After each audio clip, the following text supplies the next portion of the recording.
What's going on, everybody? Welcome back to another episode of the Cliff Show. Off the Cliff Show, brought to you by 14th Market Podcast Network. We are back. Sixers won Game 3. That's all we needed. Joel Embiid 50. Tyrese Maxey had 25. We weathered the Knicks storm. I mean, we gonna get into all that, man. But I just want to remind y'all, if you are listening on Apple Podcasts or Spotify, please follow, like, subscribe. What are my dogs? Oh my god! Oh, follow, like, subscribe. Also, if you are watching YouTube, take a second, go ahead, hit the like button. Also, hit that subscribe button. Helps me a lot, supports me. It is free. I would definitely appreciate it. Just how I'm saying, how you support me. But no intro today. We're just gonna get right into it. Gonna try to make it quick. Huge win. We are back. I knew the Sixers weren't going to lose on the same night that the Eagles had the draft, and we all know the Eagles didn't trade up, which we all thought they were going to do. They didn't have to. They were able to stay at 22. They got Quinn Mitchell from Toledo. I'm hyped. Some people on the TL was hating it, but whatever. It's not an Eagles show. I'm just why you see me saying, go Birds. But huge game last night. Huge win. Sixers needed it. We all know if they don't win that game, the series is over. They will go down 0-3 to the Knicks. They would have to play at home. And then, you know what I'm saying, even if the Knicks lost at home, even if the Knicks lost in Philly, then they would go back to New York. They're probably getting that win. But huge win tonight. Joel Embiid, 50 points, 8 rebounds, 4 assists, played great. There's nothing. I don't know what else to say about Joel Embiid, right? So he scored 50 points on one leg, and it comes out after the game from Woj that he has Bell's palsy. So basically, one half of his face works sometimes, one half like it just I don't know, it's weird. But it is a temporary thing. It just I'm hearing from a couple people that it's very treatable and it just like goes away at times. So that's why he had like his head down and after a press conference, why like he was wearing the sunglasses and stuff like that. But he's just a warrior. There's not much more I can say about him. Love him to death. Even in his post game presser, he was like, I just have to keep going. I can't be like, woe is me. Why does it keep happening? I just have to keep fighting, no matter what happens. I love him, bro. I'm proud of him. I need him. I need a long playoff run. It's just like for him, just right, and everything that he's going through. But let's get into the game. Like I said, Joel Embiid with the 50 points, 8 rebounds, 4 assists, played great. In that first half, he came out strong. You could tell that he really wanted to win this game. I liked his energy. I liked his movement. The one thing that I did not like was he was kind of losing his composure a little bit. He was playing really emotional, and usually when you get those type of games from Joel, it doesn't go well. I don't know if you all can remember. Was it Game 4, Game 5 in Atlanta when he was like screaming at the crowd, telling them to shut the f up and all of that. That those is in his other moments where like his playoff moments where he plays entirely too emotional and he kind of gets out of control. And I think we saw that when when he pulls down Mitch Robinson and gets the flagrant one, which is I don't condone that play at all. I think that was messed up of him to do. When it happened, I was like, oh, they're gonna toss him for that, but ended up just giving him a flagrant one. Yeah, should have been a flagrant two. Won't lie. Also, there were moments where he would complain about every single foul not called. And I understand because what he was complaining about, they were fouls, but it was just the frustration building with him that I'm sorry, my dog is right here. But you could just see the frustration building with him, and he kind of lashed out on that Mitch Robinson put down. I think he got fouled on like a jumper, got fouled going to the lane or something like that, or he fell or something. And then he was on defense. He tried to take a charge on OG. The refs don't call anything. Then the Mitch thing happens. He pulls him down. But I thought it was going to be over. I was like, all right, well, if usually when we get this Embiid, he sucks. But he kept his composure. He got 3 early fouls. Nick Nurse decided to keep him in with 7 minutes left in the second quarter with those 3 fouls. I'm like, oh, he's going to pick up a 4th one. But he stayed in. He contributed. I think he had like 6 or 7 more points after that. Kept the team afloat. Was really great. It's not much more I can say about them. 58-4 on a bum leg and half a face.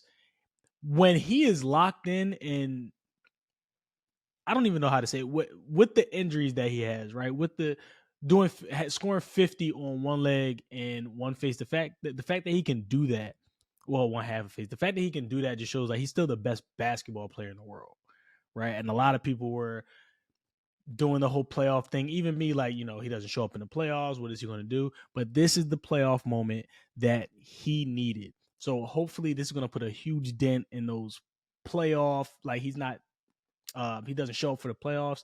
Like he's gotten better each game this season. I think game 1 he had 29, game 2 he had 34. This game he has 50. He shoots 5 for 7 from 3. He did have 21 free throws, but like I said, he was getting fouled. He had a block, shot 68% from the field. Like he's the best basketball player in the world when he is at 70%.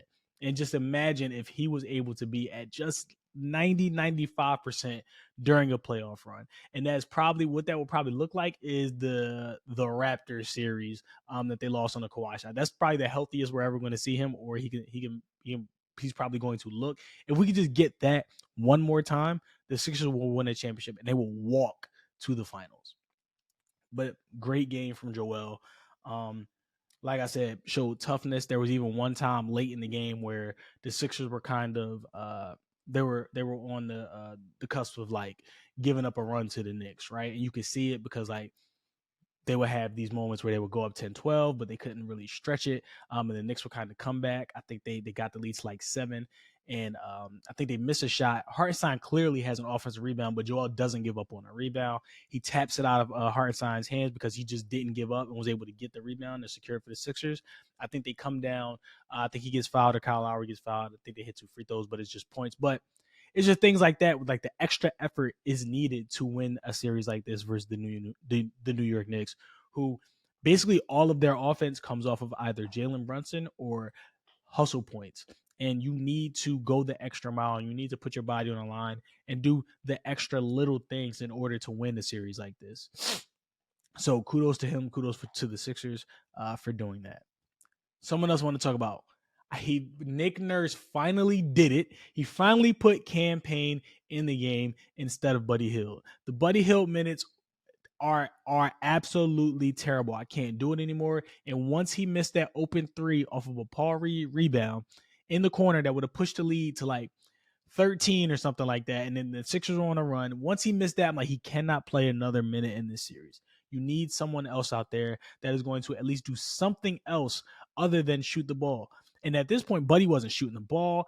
On top of that, and when he did get his shots off, he wasn't making them. So there was literally no point of having him out on the court. So you needed somebody else out there that could distract the defense, that could put pressure on the rim, that could be another ball handler, that was just another threat out there that could facilitate the offense outside of Tyrese Maxey. And Nick Nurse finally put Cam Payne in. Immediately, he comes in, he collapses the defense, is able to kick it out to Nick Nurse not Nick Nurse, Nicholas Batum for an open 3. Who would have thought? Who would have thought that a point guard that could collapse the defense would be able to do that? Next possession comes down, hits a corner 3. We are back. It's up. At this point, it's up. And it's like, it shows you what you could have been doing this entire game. It's like multiple fans saw it. Like, you put a player like that in the game because you don't have a lot of ball handlers and shot creators on the team, especially when Tyrese Maxey is out. So comes down, hits a corner 3. A couple of possessions later, is able to, I think he fakes the pass to Batum in the corner, steps back a little bit, hits another elbow 3. Cam Payne just inserting energy that the Sixers needed. 11 points off the bench, shot 4 of 7, 3 of 4 from 3. It was just he had 11-1, 3 assists. He had 2 blocks. Oh my God. But he's a Cam Payne, just a type of player like you need that comes off the bench. He just inserts energy. He even said it in a quote last night. He said, energy costs nothing. And that's somebody you need that just doesn't care about the moment. As you can see, some other Sixers players, you can kind of see like they play a little tight just because of the playoff atmosphere.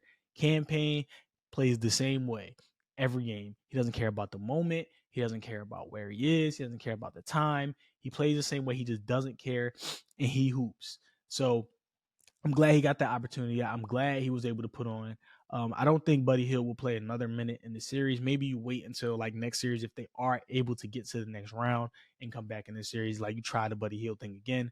But right now needs to be Cam Payne just because Cam Payne, is also one of the other players that looks like he can keep up with the Knicks, because like the Knicks have a lot of it looks like they have a lot of fast players. They move really quickly. They're aggressive, and Cam Payne is just fast enough, just twitchy enough to be able to stay with the Knicks players and also, like I said, collapse their defense. When you're relying on like 38, 39-year-old Kyle Lowry, Nicholas Batum, guys who are not able to shot create. And even when Kyle Lowry does try to penetrate and collapse the defense, it's usually just off like a screen, or like he's really slow so the Knicks can recover.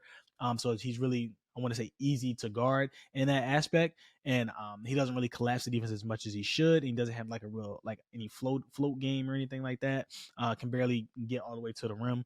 So once you have a player that can now do that and actually put pressure on the rim, I think Cam Payne even hit a floater this game. Like once you have somebody that can hit a floater, get in, have a little in between game, can get all the way to the ring, can snatch back for three, is able to facilitate and get other guys open. Now there's someone else to worry about, especially when you're pairing him with Tyrese Maxey out on the floor. And it was just huge.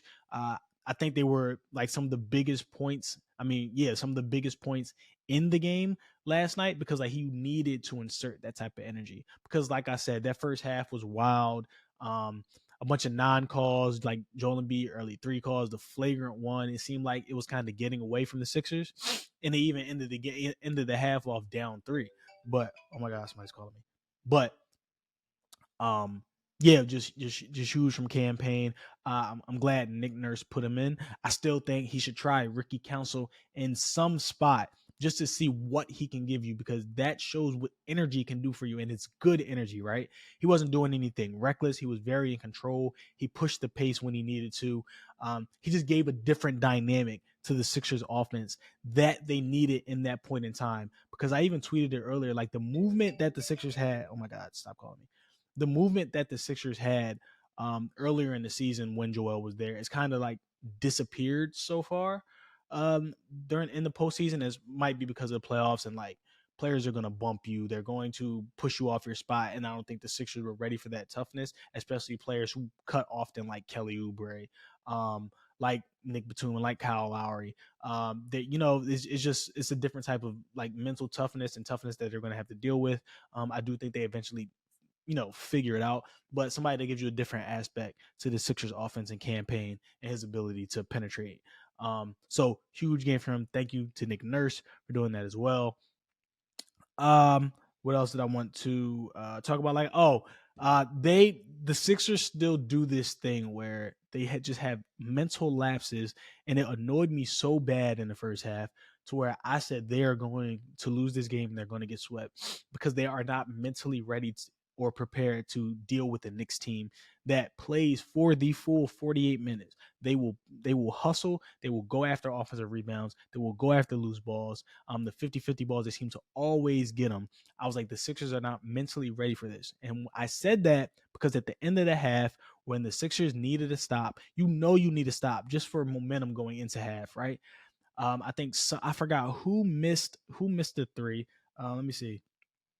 Oh no, yeah, I forgot who missed the three, but Devin OG Anunoby is able to get an offensive rebound because Tobias just doesn't box out.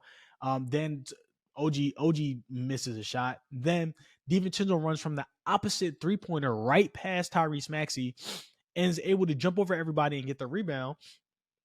And I'm like, why? How does that happen?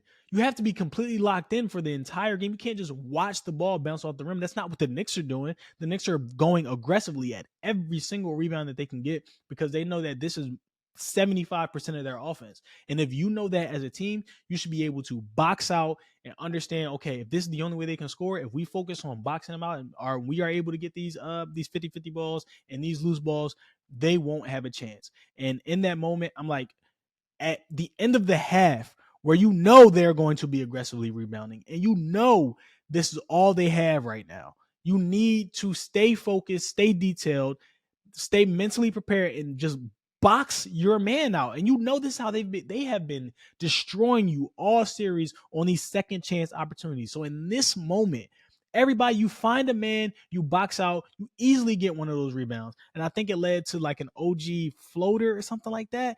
And it's like, what are y'all doing?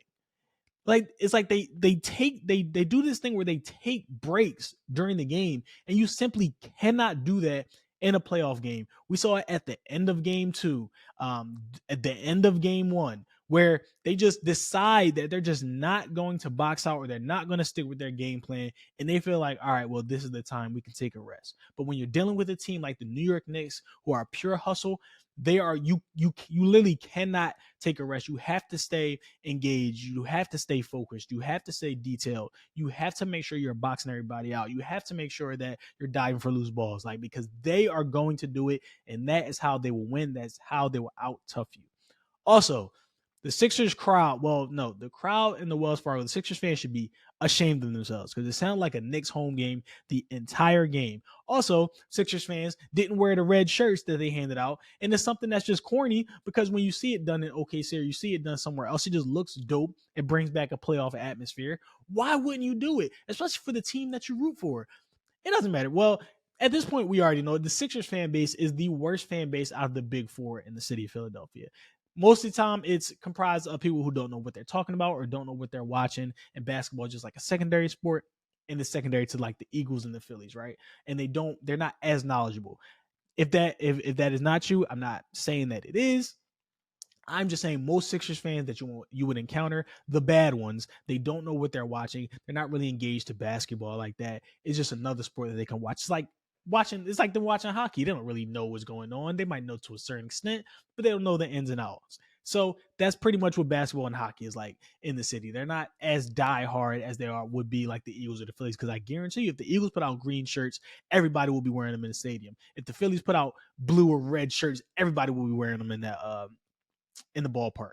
But it just doesn't happen for the Sixers. I've been crying about it for many years, because I've been noticed it. And I now know that the crowd noise is not nerfed. It's just that Sixers fans suck. So whatever, dog. I don't know. That just made me mad. But as we could talk about Tyrese Maxey, who had like a pretty regular game, but he showed up in big spots. The side step over Hartenstein was a huge shot, because you could tell like he got into like a rhythm. He was like, okay, well, I'm here now. He was able to drive on Precious Achiuwa for a layup. Had some big defensive plays coming out of the half. Big, like, I don't like just regular game from Tyrese Maxey, but came up big in some spots. And you can't expect him to have a huge night every night. He is only 23. He's still got to work his way into learning how to be 1A sometimes when Joel is 1B. So, regular game from Reese. The Josh Hart turning into Steph Curry all of a sudden after he shot 31% from three. Now I think he is shooting over 50% from three in the series. I don't know what's happening. He is wide open. I think you just have to at least stunt at him or run him off the 3-point line at this point, because there was times where you're just leaving him wide open. You're like, all right, well, you're just going to have to beat us. And I get it. And at the end of game 2 and in the game 3, like, he is taking some threes that have not been close and has worked out in the Sixers' benefit, but you just cannot let him just continue to shoot wide open threes and give the Knicks momentum, especially when they are dead in the water at moments. So I'm waiting for this to stop, because it's not real. Also, the Knicks little push shot floaters, they're fake. I don't want to believe that they did. Hartenstein hit a million of them tonight. I don't understand why it keeps going in, because he's not good. Josh Hart also not good. So whatever, dog. But everybody showed up. They played tough. They toughed it out. Oh my God, why did my do-rag look like this? It look crazy right now. Gotta fix it. But yo, what's happening right now? Hold on, y'all. Fix my do-rag. All right. Boom, we back. But yeah, they really showed up. They got a bunch of second chance opportunities. What I would like the Sixers to do, because I do think, like I've said, they are the better team. It has shown in games 1, 2, and now 3. The Sixers in every single game have gotten out to a double-digit lead, whether it be 10, 12, 13. They are the better team. I would like for them to like put the Knicks away early, because they have the ability to do it. They struggle with when they get out to that 10, 12 point lead, they kind of like have a mental lapse, or it's just always something where they can't stretch the leads like 15, 17, even 20. Something always happens to where it's like the Knicks are able to just get back into the game, or like just keep the lead at like 10, stay within arm's reach, and then they get their points off their hustle, or Jalen Brunson hits a big shot.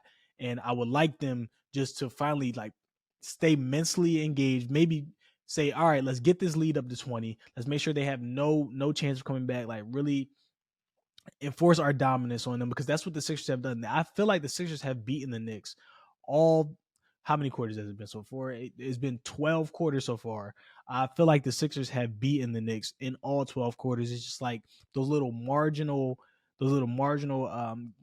moments at the end of games is where the Knicks end up like they make a run and the Sixers just can't withstand it, or like game 2 where they steal one.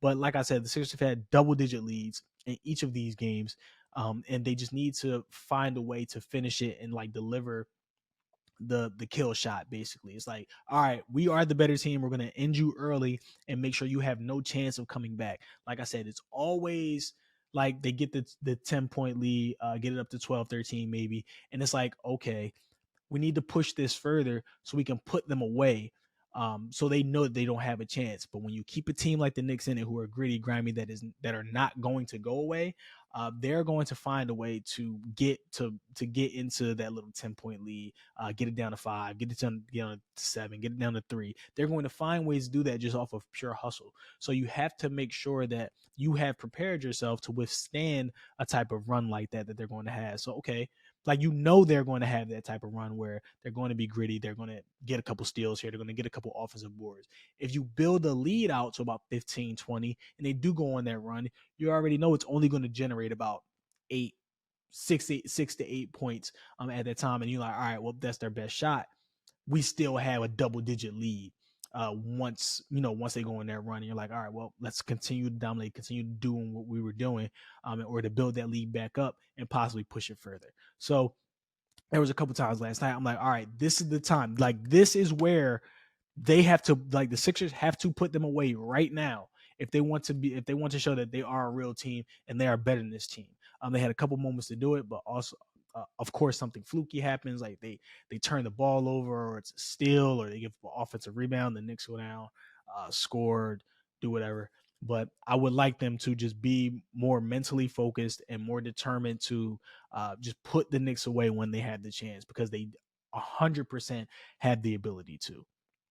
But huge win tonight. Hopefully Joel Embiid he's okay. He's able to continue to go. Jalen Brunson finally has big night. All Knicks fans told me that once he had his big night, the Sixers wouldn't stand a chance. The Knicks pretty much played the same tonight. All of their reserve players got their usual, like Josh Hart 20, OG Anunoby 17, Jalen Brunson 39. It's like the Knicks role players played better and they got beat by double digits. This is why I think the Sixers are just a pure out better team. If I'm the Knicks, now I'm confused. I don't know what's going to happen, because they got 2 games they stole. Game 1 because of a Joel Embiid injury. Game 2 because the refs cheated. Yeah, you can blame that a little bit on the Sixers at the end as well, but the refs had some obvious missed calls. Now you come out game 3. Sixers still have not played their complete game. Joel Embiid goes out there and gets 50. Jalen Brunson, OG Anunoby, DiVincenzo, and Hart all play great games, and you still end up losing, while the Sixers reserves, the only another thing, the only other Sixers reserve, only other Sixers player in double figures outside of Maxey and Embiid were Cam Payne and Kelly Oubre. So as a Knicks fan, I don't know what you could take away from that game. Like, yeah, the Sixers made a bunch of threes in that third quarter, but the Sixers have, like I said, they have had double digit leads multiple times in this series. So if there is a time that they play their complete game, they will win by 20 to 25, because they are that much better of a team than the New York Knicks. Like, I don't know what you do when you have Jalen Brunson, who had a great night, 39, 2 and 13. Josh Hart 26 and 6. OG Anunoby 17, 4 and 2. Hartenstein 14. Like, they had a great game and still lost by double digits. So as a Knicks team, I assume they're deflated because like now what do you do? And the Sixers are only getting better. Like Joel Embiid looks better every single game. Tyrese Maxey looks better. The team overall looks better each game. They're gaining confidence each game as the series goes on. So as a Knicks fan or as a Knicks player, I don't know what they can now do to hopefully win a game. Like I said, Sixers in 6. I'm going to stay on that. I am a Sixers fan. So take that what you will. For all the Knicks fans that be in my comments, y'all told me Jalen Brunson the Funko Pop because he got a big head. Y'all told me that once he had a great game, the series will be over. He had a great game. Y'all lost by double digits. But remember, like, subscribe. I'm out.